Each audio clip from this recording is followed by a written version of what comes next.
Dear parents and kids, welcome back to in this YouTube channel. इस video में हम class 1 का syllabus देखेंगे जो कि सीबीएसई और आईसीएसई पैटर्न पर आधारित है। इसमें हम केवल इंग्लिश का सिलेबस देखेंगे, बाकी सब्जेक्ट का सिलेबस हम आगे वीडियोज में लेके आएंगे, तो आप उसे जरूर देखिएगा। तो ये सब वीडियो देखने के लिए आप चैनल को सब्सक्राइब कर लीजिएगा ताकि ये सब वीडियो जब अपलोड हो तो उसका नोटिफिकेशन आपको मिल जाए। तो चलिए हम इंग्लिश का सिलेबस देखते हैं कि क्लास 1 में बच्चों को क्या क्या टॉपिक पढ़ाए जाते हैं। फर्स्ट टॉपिक है नाउन। बच्चों को क्लास 1 में नाउन से इंट्रोड्यूस किया जाता है। आप इस प्रकार से देख सकते हैं, noun part and verb part को बच्चों को आइडेंटिफाई करना बताया जाता है। जैसे कि ये एक सेंटेंस है, इसमें ये नाउन है, यहाँ पर सेंटेंस में द गर्ल नाउन है और इस सेंटेंस में द फार्मर नाउन है। इस तरीके से नाउन को आइडेंटिफाई कराया जाता है।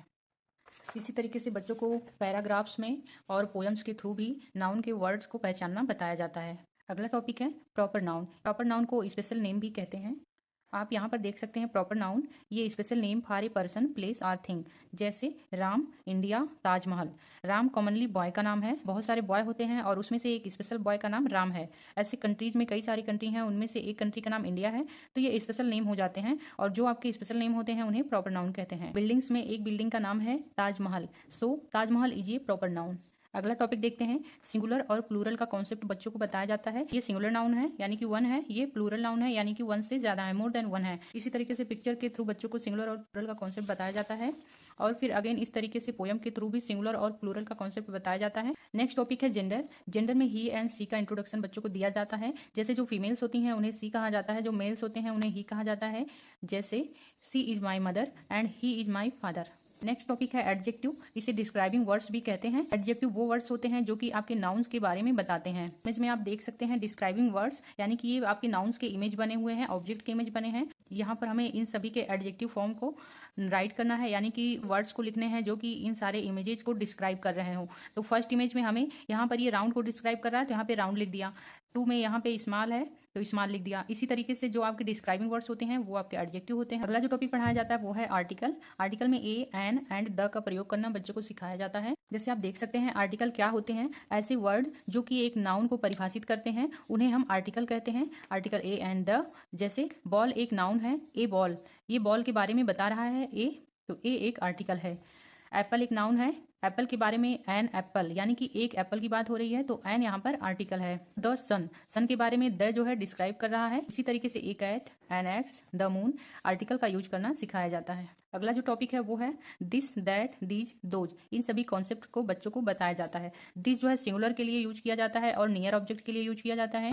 दैट जो है फॉर ऑब्जेक्ट के लिए यूज किया जाता है और दीज जो है वो नियर ऑब्जेक्ट और मोर देन वन ऑब्जेक्ट के लिए यूज किया जाता है। दोज को for object more than one के लिए यूज करते हैं, तो इसी तरीके से इनका यूज करना सिखाया जाता है।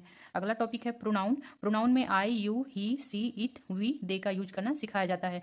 प्रोनाउन बेसिकली ऐसे वर्ड होते हैं जो कि नाउन के जगह पर यूज किए जाते हैं। यहाँ पर एक सेंटेंस है, इसमें रिया के बारे में एक्सप्लेन किया गया है। Riya is my friend, Riya is very kind, Riya is beautiful. यहाँ पर हर जगह रिया का नाम यूज किया गया है, यानी कि प्रॉपर नाम यूज किया गया है।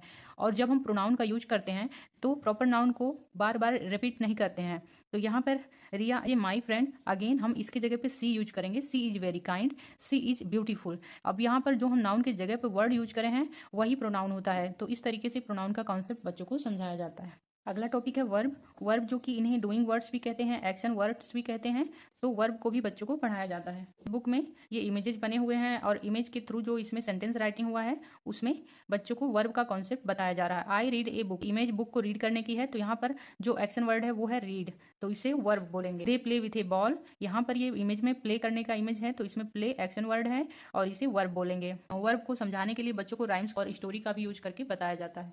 अगला जो टॉपिक है वो है is, are, am plus ING form of verb. ये बच्चों को बताया जाता है।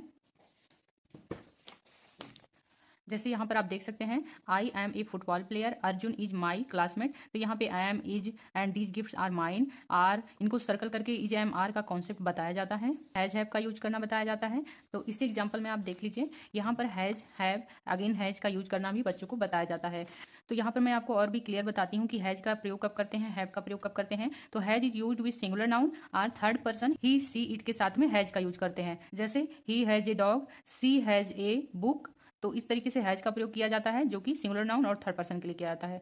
हैव का प्रयोग, have is used with plural noun, plural noun के साथ हम हैव का प्रयोग करते हैं और फर्स्ट एंड सेकंड पर्सन के साथ, जैसे आई, वी, यू, दे के साथ में हैव का प्रयोग करते हैं। जैसे they have many books, you have 2 pen, I have more books, इस तरीके से हम हैव का प्रयोग करते हैं। अगला जो टॉपिक है वो है पोजिशनल वर्ड, यानी कि जो प्रीपोजिशंस होते हैं इंग्लिश में, जैसे इन, आउट, अंडर, अपान, इन सभी का कॉन्सेप्ट बच्चों को बताया जाता है। आप यहाँ पर देख पा रहे होंगे कि बच्चों को प्रीपोजिशन पढ़ाने के लिए इस तरीके के इमेजेस का यूज करके बच्चों को बताया जाता है।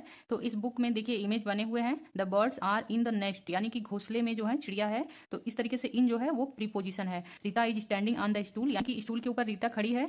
तो ऑन यहाँ पर प्रीपोजिशन है। प्रीपोजिशन यानी कि स्थिति बताता है कि ऑब्जेक्ट या फिर कोई पर्सन कहाँ पे है।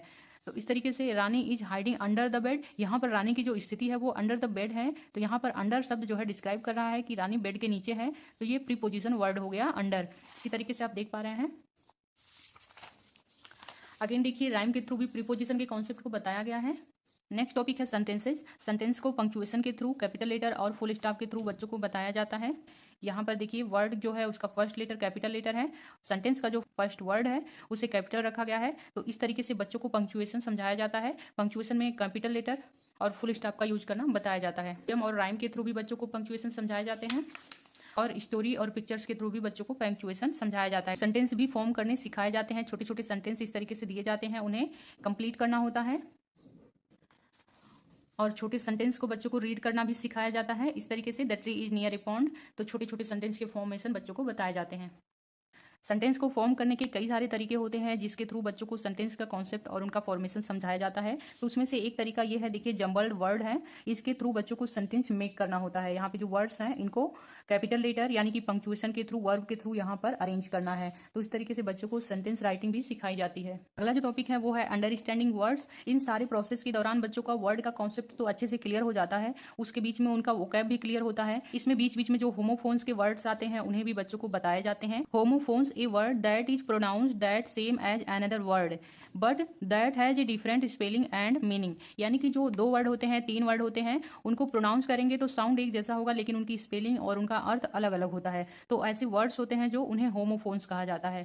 एग्जाम्पल के लिए आप देख सकते हैं बाय, बाय, दोनों का प्रोनाउंसिएशन सेम है लेकिन इसके अर्थ अलग अलग हैं। Here, here, flower, flower, night, night. तो इस तरीके के जो वर्ड होते हैं वो होमोफोन्स होते हैं और इनका कॉन्सेप्ट भी बच्चों को क्लास 1 में बताया जाता है।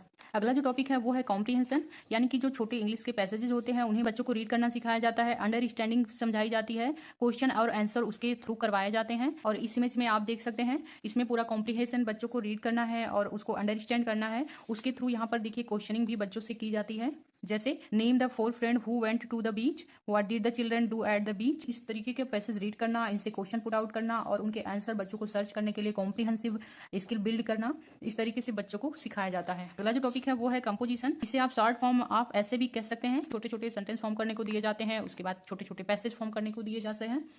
इसके लिए इंग्लिश कंपोजिशन का पूरा एक बुक होता है बच्चों में, जिसमें एक्टिविटी के थ्रू बच्चों को कंपोजिशन सिखाए जाते हैं। यहाँ पे देखिए सेंटेंस कंपोज करना बच्चों को बताया जाता है इस तरीके से छोटे छोटे। अगेन सेंटेंस कंपोज करना है, यहाँ पर जम्बल्ड वर्ड के थ्रू सेंटेंस कंपोज करना है, इसमें पिक्चर्स के थ्रू, अगेन पिक्चर्स के थ्रू ये आपको सेंटेंस मेकिंग और कंपोजिशन दोनों सिखाए जाते हैं। इस तरीके से आप देख पा रहे होंगे। इन सभी के बाद बच्चों को टेंस का भी बेसिक इंट्रोडक्शन दिया जाता है, जो कि बिफोर, नाउ, आफ्टर, इन सब के बेसिक कॉन्सेप्ट के द्वारा बच्चों को हम पास्ट, प्रेजेंट और फ्यूचर टेंस का इंट्रोडक्शन देते हैं। तो इस तरीके से बच्चों का जो है टेंस का कॉन्सेप्ट भी थोड़ा सा क्लियर हो जाता है। आई होप ये वीडियो आपको पसंद आया होगा और क्लास 1 का इंग्लिश सिलेबस अच्छे से समझ में आया होगा। इसमें जितने भी टॉपिक्स हैं उनकी डिटेल वीडियो मैं इस चैनल पे अपलोड करूंगी। आप इस चैनल पे नए हैं तो उन सभी वीडियोज को देखने के लिए चैनल को सब्सक्राइब कर लीजिए, ताकि आपको नोटिफिकेशन मिलता रहे। और इस वीडियो के बारे में जो भी क्वेरी होगी आप कमेंट बॉक्स में लिख सकते हैं। Thank you for watching this video.